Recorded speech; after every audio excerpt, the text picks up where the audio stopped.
Social justice. In our life together as people of faith, we use this phrase often, and the synonym for social justice is fairness in society, which I think has a really nice sound to it. As Christians, using the words of Jesus, we might put it this way: it is to love our neighbors as ourselves. Let me begin with a story.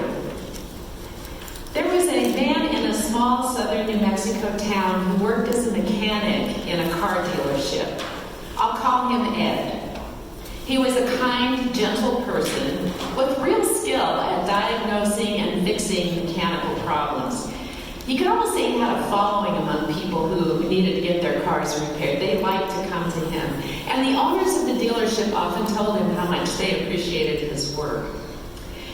In some years, not every year, not even often, but some rare years, they would give him a crisp $100 bill to take home on Christmas Eve.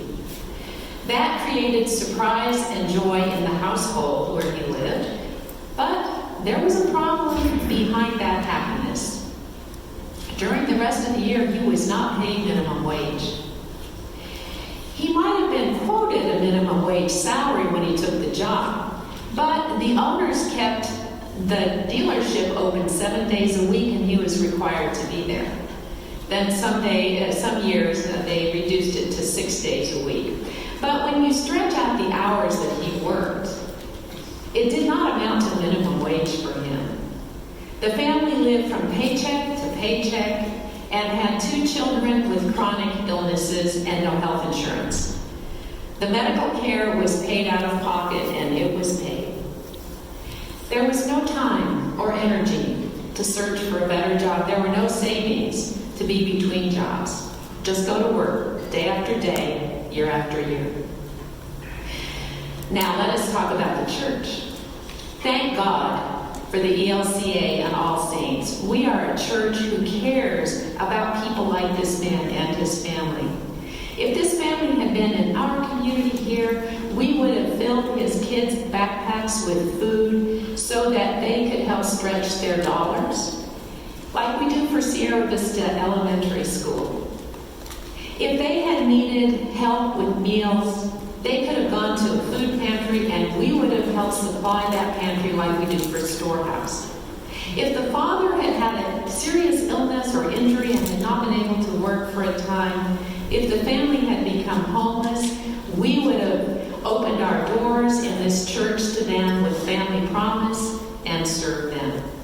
This is a kind of direct care. It's, of course, a part of social justice. Jesus does tell us to love our neighbors as ourselves, and Martin Luther gave us the idea of the community chest, where a town gathers items together to give to those in need. Direct service is one way to bring fairness in society. But God is not done with us then. After we have filled that last backpack and folded up that last cot after a family promise week here, God has asked us to do more. God has asked us to understand why people are in the economic and social margins of our world. Why might they be hungry, homeless?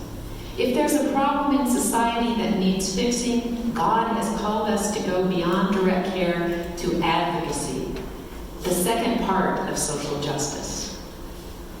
Let's go back to the story of Ed in the repair shop in southern New Mexico. What if people of faith had come to him and said, "There's a name for what you're going through. It's called wage theft, and many people suffer from it. God's world is abundant. There is enough for everyone. God calls us to justice so that there is a sufficient, sustainable livelihood for all," in the words of one of our ELCA social statements. They could say to Ed, "We know you can't take time off from work to go to Santa Fe and speak to the state legislature about wage theft, but we will go. We will take your story and the story of others like you, and we will work to pass a bill to give incentives to employers to make it necessary for them to pay people what they have earned."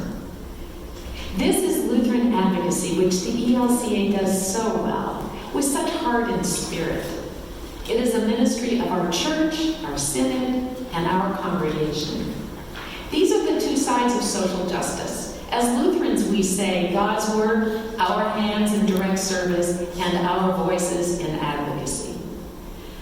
Going back to the man in the repair shop, I called him Ed because that was his name. He was my father, and we lived that story. Today, I say thank you to the people of All Saints for caring about people like us and supporting the ministries that you do to serve people here at home, abroad, people in migration seeking refuge, all of us. Thank you so much.